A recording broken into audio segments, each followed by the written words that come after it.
Good morning. Today we are going to start our next chapter, which is chapter number 7, Subhashitani. Subhashitani is very well-known form in Sanskrit. In Sanskrit, we have seen other forms also like Katha, Chitrakatha, or Kavita, Padya. So same way, Subhashitani, even Prahelika is one of the famous form in Sanskrit. Same way, Subhashitani is also known in Sanskrit for its short but to the point saying. Like whenever you want to tell someone something but you don't want to hurt them, you can use subhashit. Subhashit means अच्छे से कही गई बात, यानी आपको किसी को उपदेश देना है, किसी को कुछ समझाना है, किसी को कोई बात उदाहरण सह बतानी है, तब उसे आप डायरेक्टली बोलोगे तो हो सकता है सामने वाले को वो बात अच्छी नहीं लगे। लेकिन सुभाषित एक ऐसा फॉर्म है जिसमें आप आपकी बात कह भी सकते हैं और सामने वाले को वो बुरी भी नहीं लगती, वो सुनने में अच्छी लगती है, तो इसीलिए उसे सुभाषित कहते हैं, यानी अच्छे से कही गई बात। सुभाषित के लिए सुवचन, सुयुक्ति जैसे शब्द भी प्रयोजित हुए हैं आज तक, या जिसे हिंदी में अनमोल वचन हम कहते हैं, वही संस्कृत में सुभाषितानी के नाम से जाना जाता है। सुभाषितानी में मुख्य रूप से ज्ञान होता है, उपदेश होता है, बोध होता है या कोई सूचना दी गई होती है। तो हमारा ये जो चैप्टर है, चैप्टर नंबर 7, उसमें टोटल 5 सुभाषित दिए हैं। देयर आर 5 सुभाषितास in our chapter, and let us see what they want to tell us.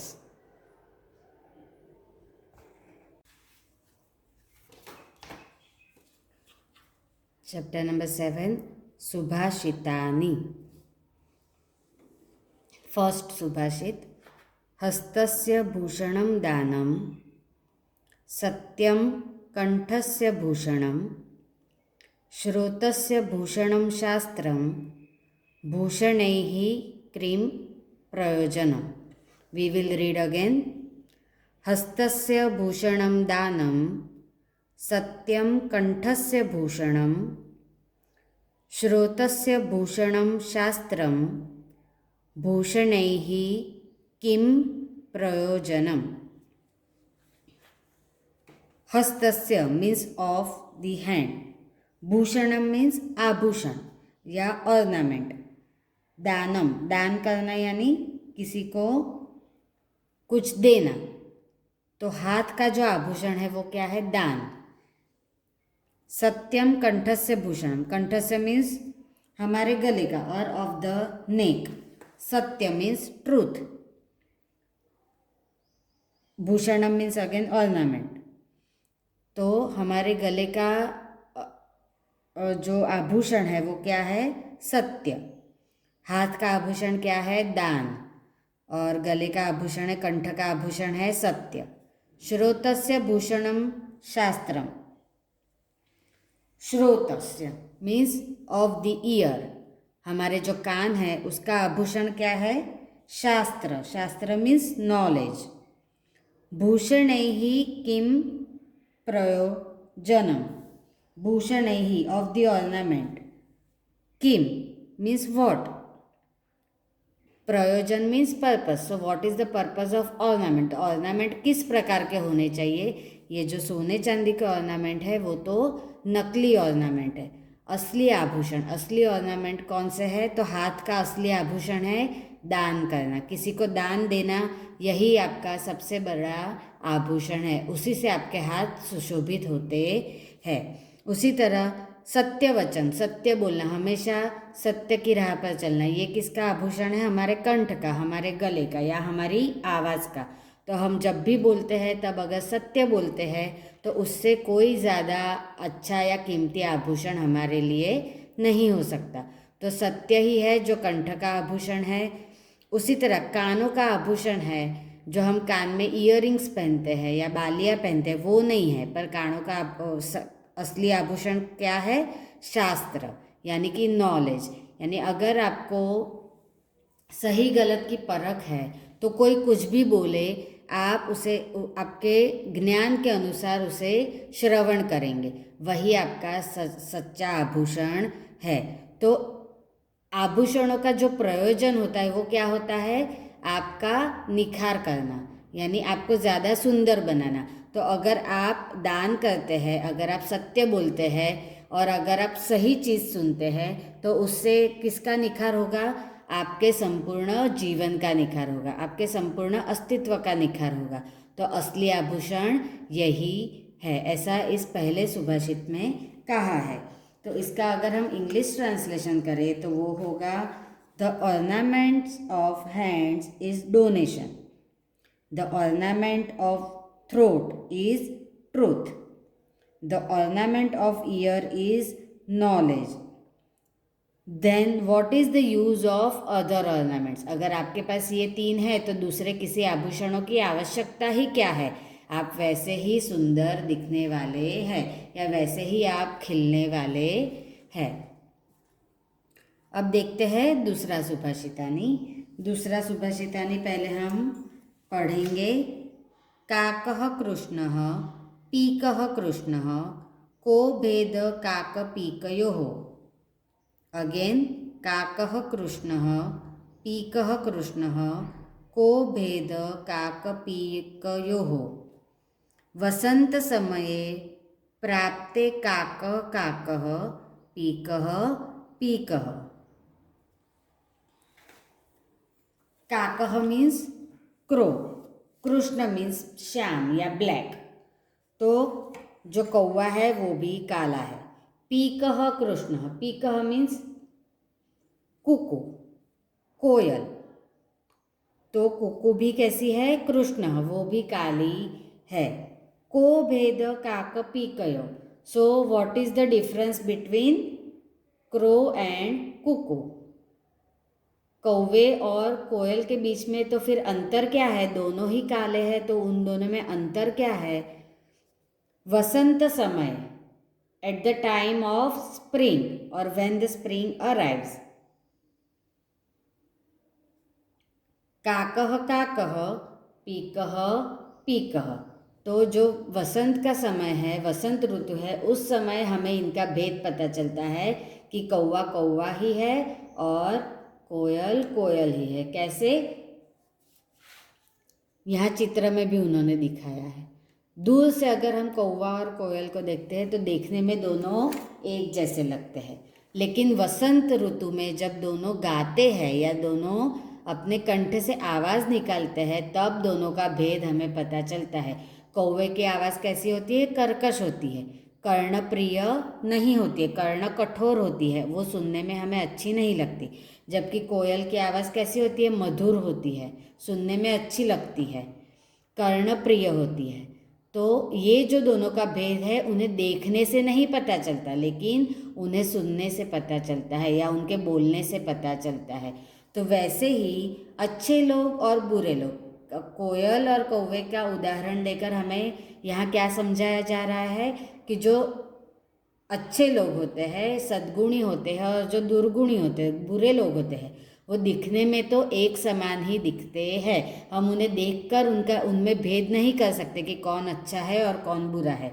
लेकिन जब सही समय आता है, जैसे पशुओं के लिए सही समय कौन सा है? वसंत ऋतु। जब वसंत ऋतु आती है तब सभी पशु खुश होकर गाना गाते हैं, तब हमें इन दोनों का भेद पता चलता है।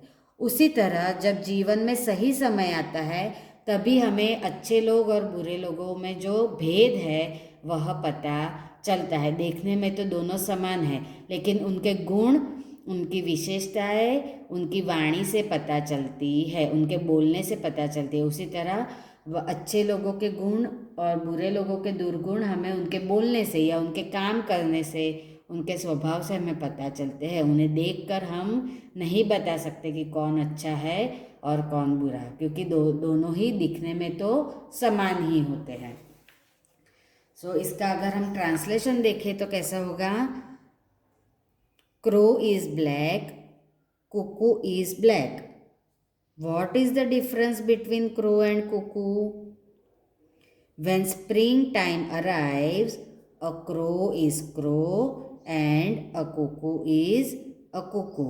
सो the poet brings out the difference between the good and the evil people. जैसे मैंने अभी समझाया, हमें उन्हें we can't find out who is good and who is evil from their outlook, but when times are trying to help us, we will find them that good person will do good things and bad person will do, evil person will do evil things, and that time we can find out the difference between them. So this is our second Subhashitani.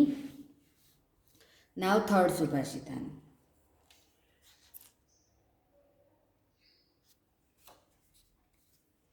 यथा चित्तम तथा वाचा, यथा वाचा तथा क्रिया. चित्ते वाण्यां क्रियायां च साधुनामे करूपता. We will read again. यथा चित्तम तथा वाचा, यथा वाचा तथा क्रिया. चित्ते वाण्यां क्रियायां च साधुनामे करूपता. यथा, यथा means as or like. चित्तम, चित्तम means mind or your thoughts. तथा वाचा, तथा means likewise, same way. वाचा means your speech.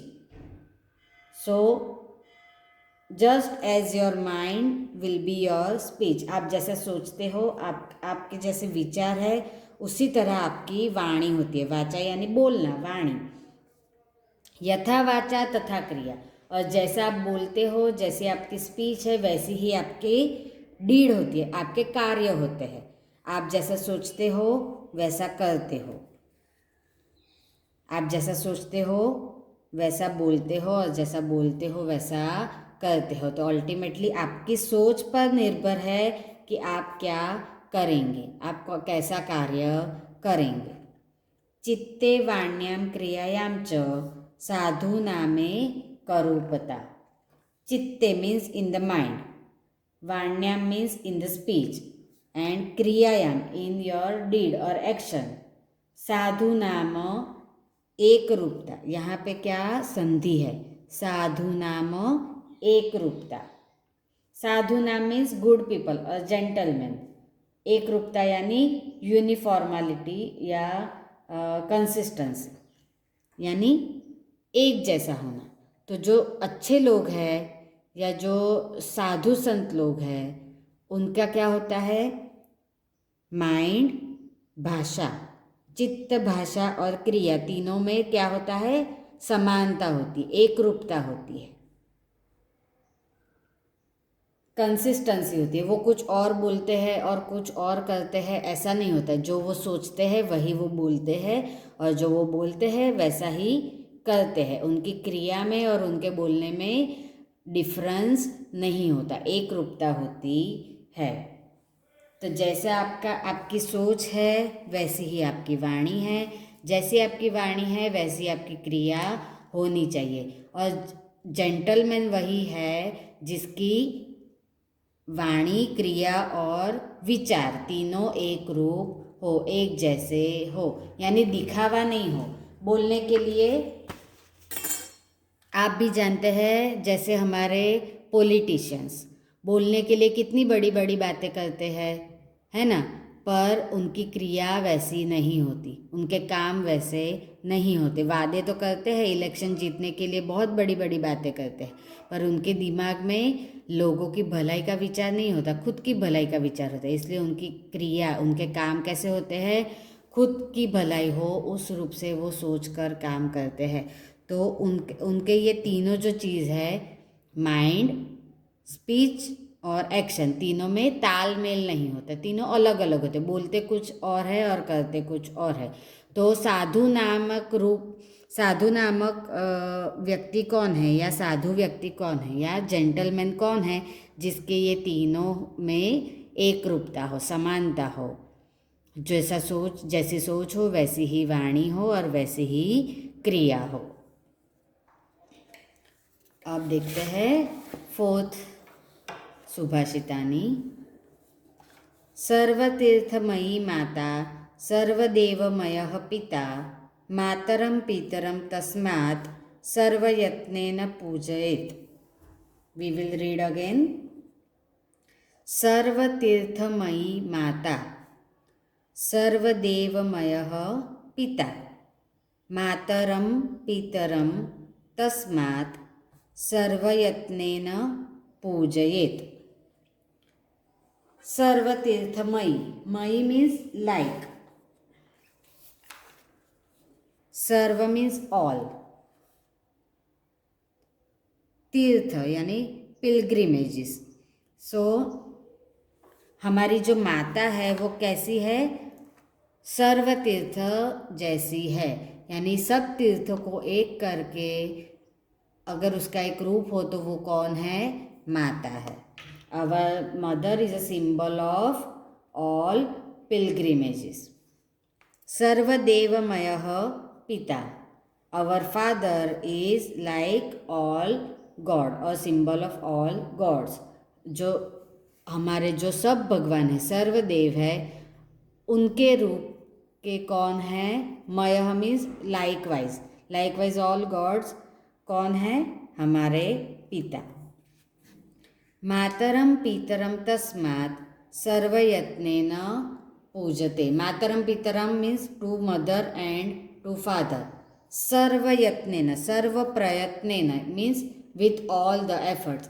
आपके जितना प्रयत्न कर सकते हो उस संपूर्ण प्रयत्न से. पूजयेत मीन्स शुड बी वर्शिप, उनकी पूजा होनी चाहिए, पूजा करनी चाहिए. तो आप में जितना भी आप में शक्ति है उस सब प्रयत्नों को, उस पूरी शक्ति को एक रूप करके हमें किसकी पूजा करनी चाहिए? हमारे माता पिता की पूजा करनी चाहिए. क्यों? क्योंकि हमारी जो माता है वही सर्व तीर्थ के समान है. आप तीर्थ यात्रा नहीं करो तो भी चलेगा, पर माता की सेवा करनी चाहिए. और हमारे जो पिता है वो क्या किसके समान है? सभी देवों के समान है, आदरणीय है. तो हम भगवान की पूजा नहीं करें कभी तो चलेगा, लेकिन माता पिता को कभी दुखी नहीं करना चाहिए और उनकी भगवान रूप, तीर्थ समान रूप मानकर हमारे संपूर्ण यत्नों से, प्रयत्नों से उनकी सेवा करनी चाहिए, उनकी पूजा करनी चाहिए. ऐसा इस सुभाषित में समझाया गया है. तो अब इसका हम ट्रांसलेशन अगर देखें तो क्या होगा? Mother is the symbol of all pilgrimages, father is the symbol of all gods. Therefore one must make all efforts to worship their mother and father. Now last one.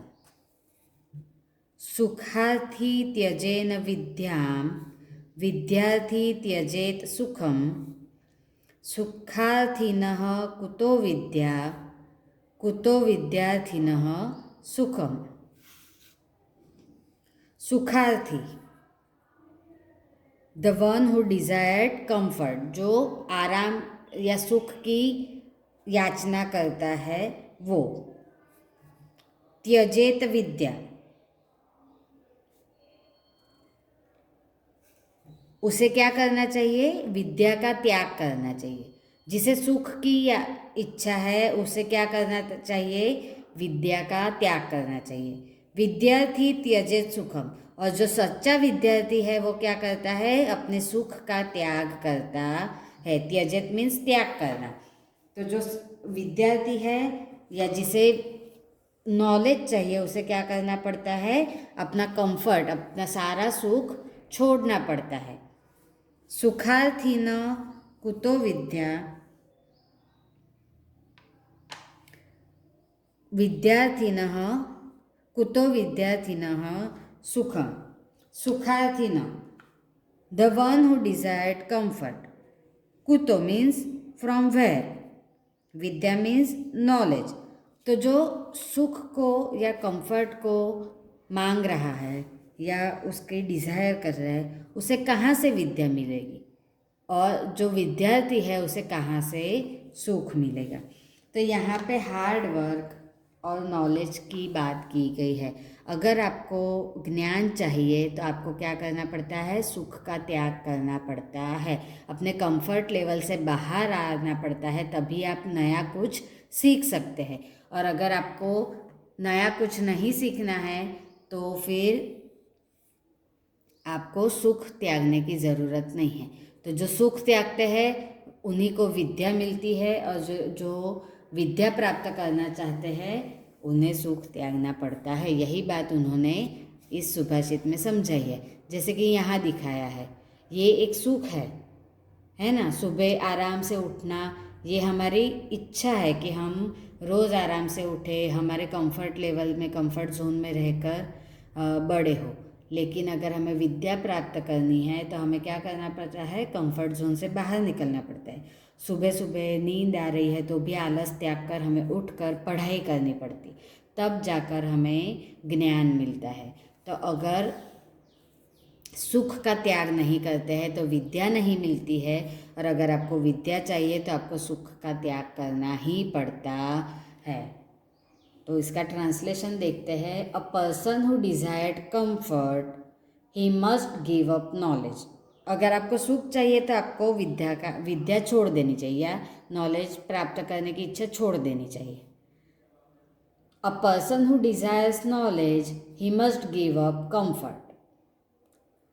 How can one desiring comfort get knowledge, and one desiring knowledge get comfort? तो आज तक का इतिहास है कि जिन्होंने भी इतिहास रचा है या जिन्होंने भी नई चीज़ें की है, जैसे साइंटिस्ट है, तो अगर वो अपने कंफर्ट जोन से बाहर नहीं निकलते तो वो नया कुछ नहीं खोज पाते, है ना, वो नया नॉलेज ज्ञान प्राप्त नहीं कर पाते। तो अगर आपको ज्ञान प्राप्ति की इच्छा है तो आपको सुख का त्याग करना ही पड़ता है। सरस्वती माता जो है उसे बहुत ही मेहनत करके प्राप्त करना पड़ता है, तभी वो हमारे पास आती है और हमारे साथ रहती है। तो ये थे हमारे 5 सुभाषित। अब देखते हैं glossary words.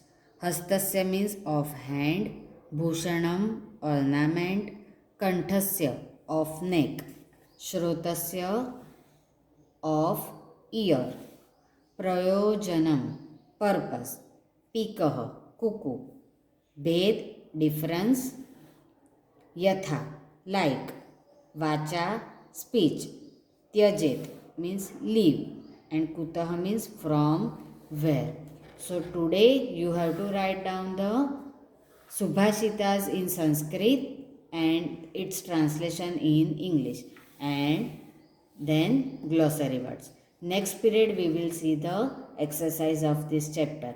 And one more thing, you have to learn this Subhashit by heart. आपको ये कंठस्थ करने हैं, याद करने हैं। तो इस वीडियो के साथ साथ इसे गाने का जो वीडियो है वो भी मैं भेज रही हूँ, तो आप उसे भी सुने और कैसे गाना है, कैसे उच्चारण करना है वो भी सीखें।